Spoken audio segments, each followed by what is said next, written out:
Good morning, children. Today we will be studying Newton's third law of motion of chapter 9, Force and Laws of Motion.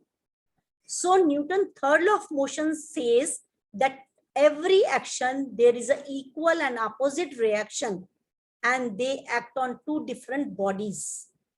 So children, what are the characteristics of third law of motion? Always action and reaction force act on two different bodies. They can never be on the same body. They are equal in magnitude. If one body exert a force of 100 Newton, then the magnitude on the other body will also be 100 Newton. And they are opposite in direction. We can understand that with the help of an example. Just see, there are two spring balance. You must have seen this spring balance in the lab, A and B. B spring balance is attached to a wall with a hook, and on the other side of the B spring balance attached of A spring balance, and one end of the A spring balance is free. So if you apply force on the A spring balance, the force exerted by A on B will be the same as exerted by B on A. So you can just see here both the spring balance, they are exerting 100 Newton and 100 Newton.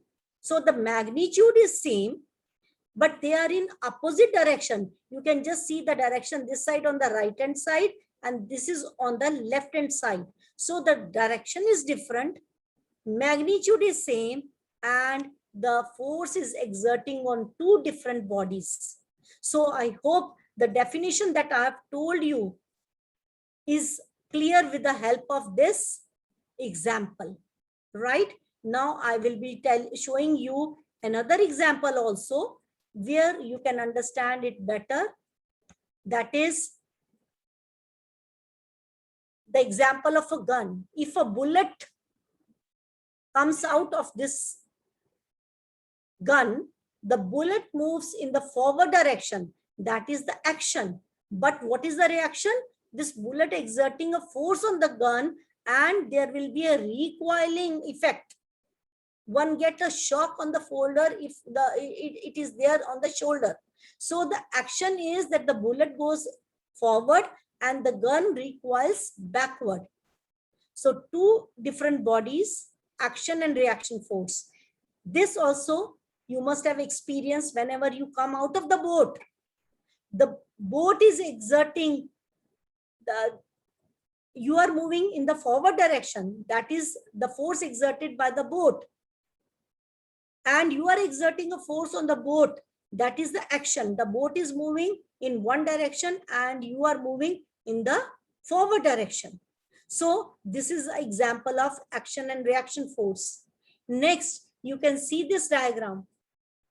If you have a balloon which is filled with air, you can tie the balloon with a string on the top and then you deflate the balloon. You will find that the gases will move to one side, that is to your left side. So that is the action force. Gases are coming one side and exerting a force on the balloon on the right hand side, and the balloon will move to the right hand side. This everybody can do the experiment at home. You can fill the balloon with air. So one side the gases will move, the other side the balloon will move. So this, fulfills that third law of motion. It is action and reaction are on two different bodies, opposite direction, equal in magnitude. Next, you can see when you launch a rocket, the gases comes out. So when the gases comes out, that is the action. And what is the reaction force? That the rocket moves in the upward direction. Gases coming down, rocket moving up. So, but these examples, action and reaction force is clear. Now I'll be giving you some more examples. Then when you are walking on a ground, how you are able to move on the ground? You are exerting a force on the ground in the backward direction, and in return, the ground is exerting force on your feet in the forward direction, and you are able to move in the forward direction. Similarly, you must have seen when a fireman uses a hose to extinguish the fire, the water comes with a great force. So when the water comes from the hose, it exerts a force in the forward direction, but in return, the water is exerting a force on the hose. So it becomes difficult for the fireman to hold a hose.